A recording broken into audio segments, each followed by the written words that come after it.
Hi friends, అందరికీ నమస్తే. Welcome back to Harish blog channel. చూసారు కదా టైటిల్. ఈరోజు పెద్ద బావులు, ఊర్లలో పెద్ద బావులు ఎలా ఉంటాయి, అటు నుంచి నీళ్ళు ఎలా తోడుతారు, ఎలా తోడి చేనులకు అన్నింటికి నీళ్ళు పంపిస్తారో ఒకసారి మీకు చూపిస్తాను. బావి ఎలా ఉంది ఏం కథ అనేసి ఒకసారి చూద్దాము. వెనకాల చూస్తున్నారు కదా బ్యాక్గ్రౌండ్లో, అది పెద్ద బావి అన్నట్టు. పెద్ద బావి ఉంది.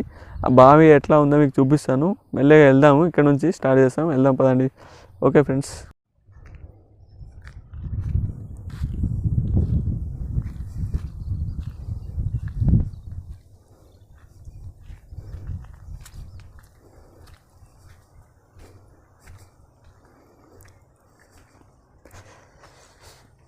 చూస్తున్నారు కదా ఫ్రెండ్స్, పెద్ద బావి. దీంట్లో నుంచే నీళ్ళు తోడి అక్కడ పంపు కనబడుతుంది కదా, అక్కడ బోర్ కనబడుతుంది. వాటితోని నీళ్ళు మీదికి లాగి అక్కడ చేను, బయట సైడ్ చేను ఉంది, ఆ చేనులోకి నీళ్ళు ఆన్ చేసి పెడతారు.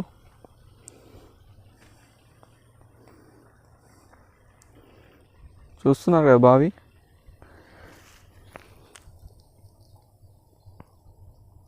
చాలా లోతుగా ఉంది ఇది బావి. మీద మీకు అట్లా కనబడుతుంది కానీ చాలా లోతుగా ఉంది బావి, చాలా పెద్దది.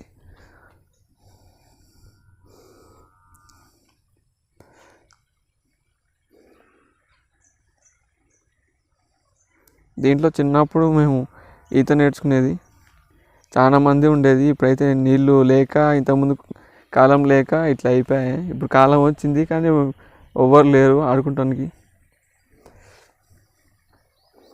సరే, ఇంకొక బావి దగ్గరికి వెళ్దాము. అక్కడికి వెళ్ళిన తర్వాత అక్కడ కూడా చూద్దాం.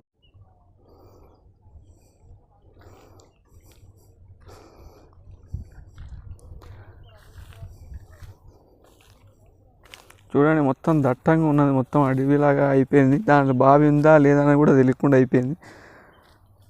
చూడండి మొత్తం.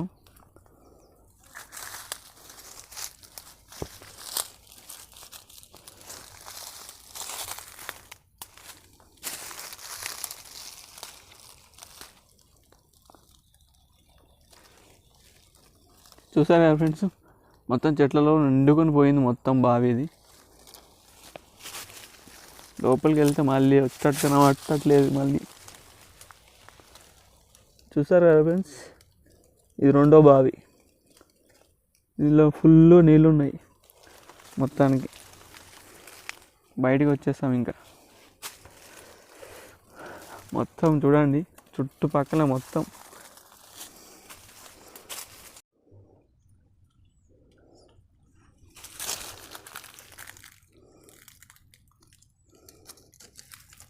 చూసారు కదా ఫ్రెండ్స్, బావి ఎలా ఉందో, మొత్తం నిండుకొని ఉన్నాయి నీళ్ళు. ఇంతే ఫ్రెండ్స్. చూసారు కదా ఫ్రెండ్స్, ఇది బావి పెద్దది, అదేమో మంచి ఓపెన్ ప్లేస్ ఉంది. ఇదైతేనేమో ఓపెన్ ప్లేస్ లేదు, మొత్తం దట్టంగా ఉంది. ఈ వీడియో మీకు నచ్చినట్లయితే లైక్ చేయండి, షేర్ చేయండి, సబ్స్క్రైబ్ చేసుకోవడం మాత్రం మర్చిపోకండి friends, please friends. Okay, bye friends.